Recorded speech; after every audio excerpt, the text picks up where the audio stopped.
bavandimwe nkunda Yezu Kristo akuzwe, murakaza neza kuri iki cyumweru cya gatanu mu gihe cya Pasika. Dukomeze kugenda kandi urugendo rurimo kwihuta cyane, wagira ngo Pasika yabaye ejo, ariko murabibyibonera twageze ku cyumweru cya gatanu.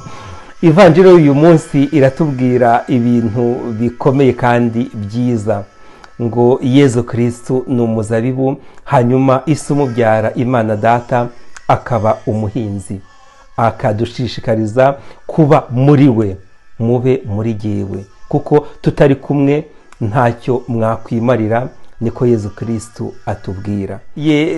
Kuba muri Yezu Kristo rero ni ukwakira urwo rukundo rwe, kuko adukunda, niwe udukunda bwa mbere, hanyuma twakwakira urwo rukundo natwe nyine tukinjira muri we, tukaba muri we, kandi tukera imbuto nyine z'ubukristo bwacu. Izo mbuto twera nta zindi, ni imbuto z'urukundo, imbuto z'imbabazi, imbuto z'ubwumvikane, imbuto z'ubwiyunge, imbuto cyane cyane zo kumva yuko aho turi hose mu buzima busanzwe tugomba nyine kuba abakristo, kuba abahamya b'ijambo Yezu Kristo yatugejejeho, kandi twaba ubwo buhamya bukagaragarira buri muntu wese, cyane cyane bugaragarira mu buryo duhindura ubuzima. Ntabwo isi yadutwara ngo natwe twemere dutware, ahubwo niba turi abahamya ba Yezu Kristo, tuzagerageza kuba abo bahamya bagaragarira amaso ya buri muntu wese. Ejo rero nibwo twatangiye ukwezi kwa gatanu, ukwezi kweguriwe umubyeyi wacu Bikira Mariya. Mu mwaka ushize twari twize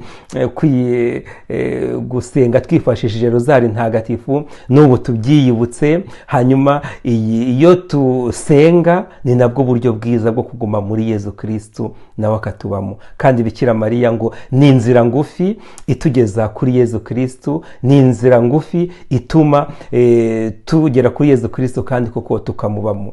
Nta muntu wizeye Bikira Mariya, nta muntu wizeye umubyeyi wacu Bikira Mariya ushobora gukorwa n'isoni ngo yisange atari yabaye rya shami bajugunya mu muriro kubera ko ritatanze imbuto. Oya, Bikira Mariya atworohereza urugendo, cyane cyane iyo tumwisunze tuvuga ishapure, kandi tukayivugana nyine, tukayivuga nta buryarya, tukayivuga n'umutima koko ugerageza guhinduka, ugerageza kwikuramo ibidutandukanya n'Imana byose, hanyuma nyine umutima wacu ukegukanwa n'Imana, bityo tukera za mbuto nahoze mvuga. Yezu yatubwiye ati nimumba nanjye nkababamo, ngo icyo muzasaba cyose muzagihabwa.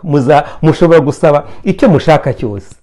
Ni byiza rero tumubemo, tugume muri Yezu Kristo, bityo mu isengesho ryacu bizatworohera cyane kugira ibyo dusaba, kandi koko tuzanabihabwa. Nk'uko bisanzwe rero buri cyumweru mugende murebe ivanjiri uyu munsi twongere tuyihuriremo, nuko yanditswe na Yohani ku mutwe wa 15 kuva ku murongo wa 1 kugeza kuwa 8. Ushobora byose nabaho umugisha, Imana Data na Mwana na Roho Mutagatifu. Amen. Icyumweru cyiza bavandimwe.